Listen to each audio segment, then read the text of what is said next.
بسم اللہ الرحمن الرحیم۔ حضرت عثمان رضی اللہ عنہ کی شہادت کی افواہ اور بیعت رضوان۔ حضرت عثمان رضی اللہ عنہ اپنی سفارت کی مہم پوری کر چکے تھے، لیکن قریش نے انہیں اپنے پاس سے روک لیا۔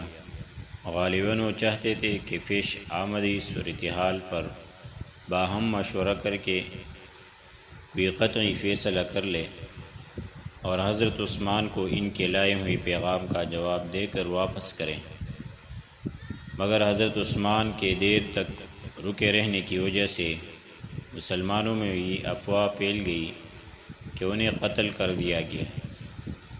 جب رسول اللہ صلی اللہ علیہ وسلم کو اس کی اطلاع ہوئی تو آپ نے فرمایا، ہم اس جگہ سے ٹل نہیں سکتے یہاں تک کہ لوگوں سے معرکہ آرائی کر لیں۔ پھر آپ نے صحابہ کرام کو بیعت کی دعوت دی۔ صحابہ کرام ٹوٹ پڑے اور اس بات پر بیعت کی کہ میدانی جنگ چھوڑ کر بھاگ نہیں سکتے۔ ایک جماعت نے موت پر بیعت کی، یعنی مر جائیں گے مگر میدان جنگ نہ چھوڑیں گے۔ سب سے پہلے ابو سنان اسدی نے بیعت کی۔ حضرت سلمہ بن اکوع نے 3 بار بیعت کی، شروع میں، درمیان میں اور آخر میں۔ رسول اللہ صلی اللہ علیہ وسلم نے خود اپنا ہاتھ پکڑ کر فرمایا، یہ عثمان کا ہاتھ ہے۔ پھر جب بیعت مکمل ہو چکی تو حضرت عثمان بھی آ گئے اور انہوں نے بھی بیعت کی۔ اس بیعت میں صرف ایک آدمی نے، جو منافق تھا، شرکت نہیں کی۔ اس کا نام جد بن قیس تھا۔ رسول اللہ صلی اللہ علیہ وسلم نے یہ بیعت ایک درخت کے نیچے لی۔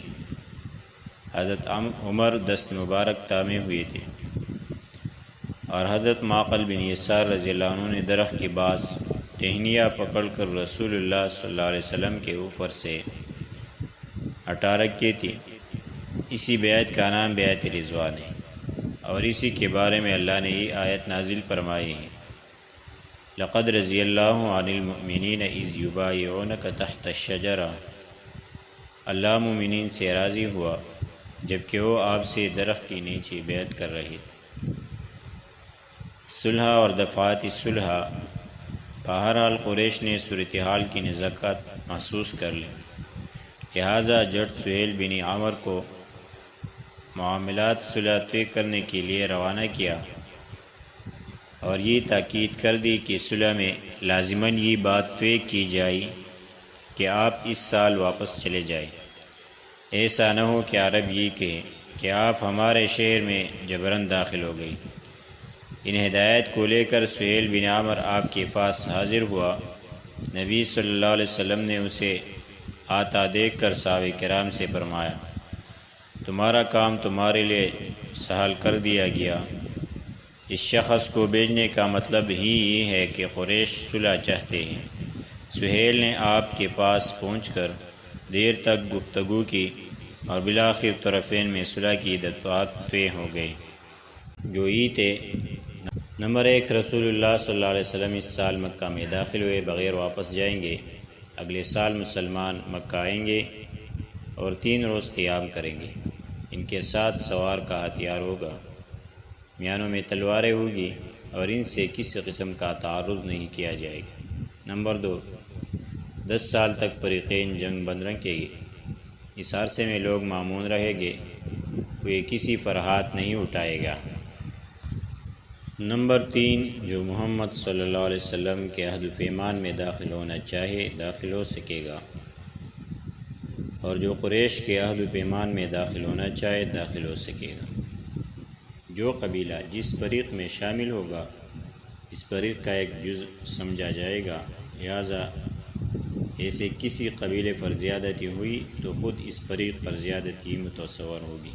نمبر 4، قریش کا جو آدمی اپنے سرپرست کی اجازت کے بغیر، یعنی بھاگ کر محمد صلی اللہ علیہ وسلم کے پاس جائے گا، محمد اسے واپس کر دیں گے، لیکن محمد صلی اللہ علیہ وسلم کے ساتھیوں میں سے جو شخص پناہ کی غرض سے بھاگ کر قریش کے پاس آئے گا، قریش اسے واپس نہ کریں گے۔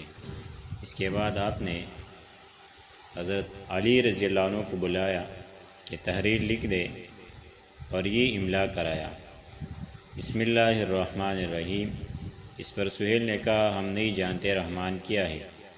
آپ یوں لکھیے بسمک اللہم، اے اللہ تیرے نام سے۔ نبی صلی اللہ علیہ وسلم نے حضرت علی کو حکم دیا کہ یہی لکھو۔